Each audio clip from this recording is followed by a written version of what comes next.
Cássia Gargantini, da Gargantini Comunicação, e vou conversar um pouquinho agora com o Leandro Begossi. É um jovem expoente do jornalismo brasileiro e ele vai ter um monte de coisa bacana para contar pra gente. Tudo bem, Leandro? Tudo jóia. Obrigado aí pelo tempo. Eu tava vendo aqui esse seu...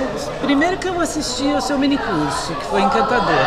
Mas antes da gente falar do minicurso, vamos falar um pouquinho da sua carreira, né? Tá. Que eu tava vendo esse breve, extenso currículo, né? Com pouco mais de 30 anos. Então, você fez jornalismo na Casper Libero? Eu me formei em jornalismo na Casper Libero, eu concluí em 2004. Eu também, durante o meu período de faculdade, eu cursei História na Universidade de São Paulo. Aí um pouco mais tarde eu fui fazer mestrado na London School of Economics, numa área chamada Governança de Mídia e Comunicação, né?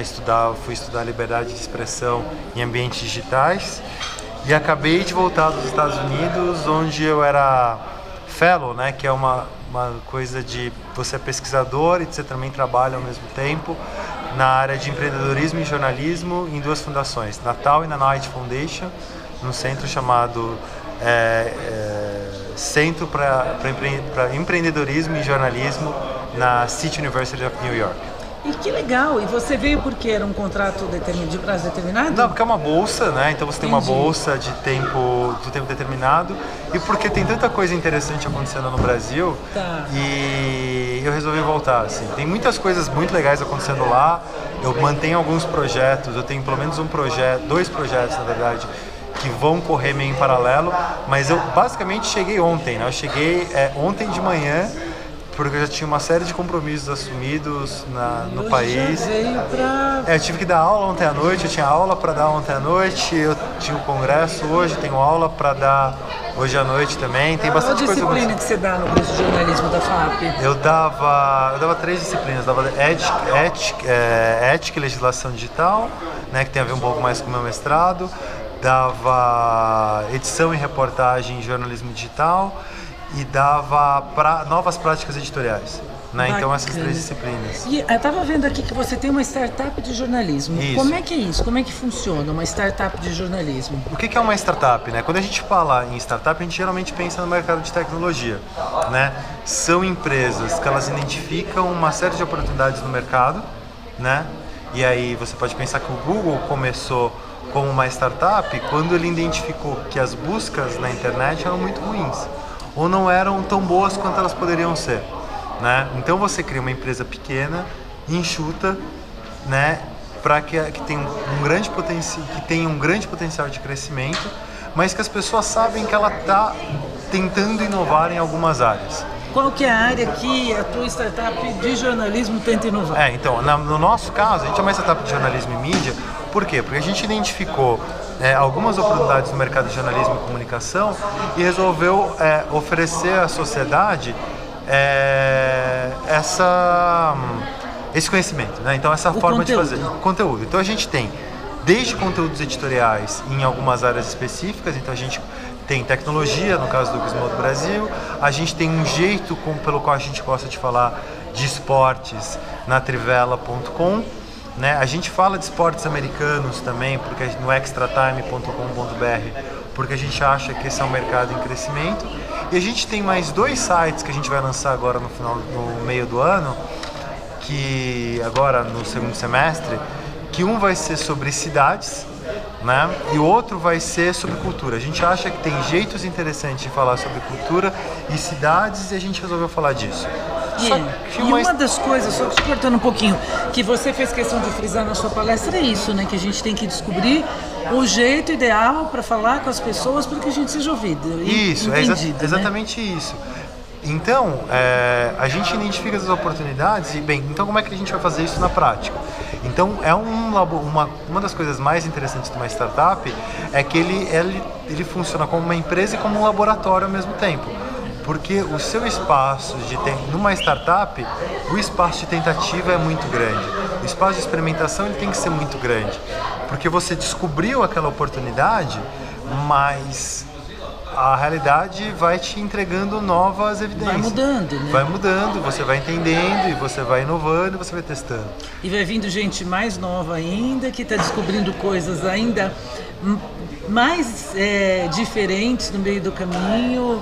E gente mais velha também, porque o que é interessante de pensar é que várias vezes o que importa é o que as pessoas fazem com as coisas, não a idade delas.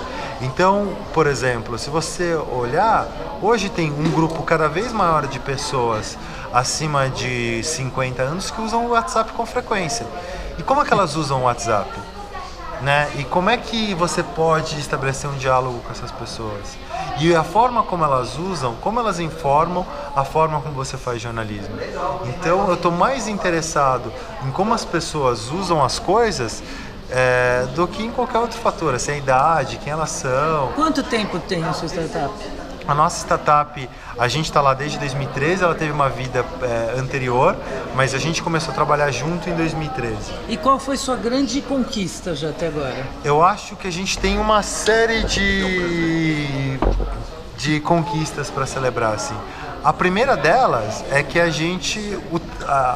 audiência cresceu bastante. Então, assim, mostra que a nossa estratégia de conversar com as pessoas deu resultado.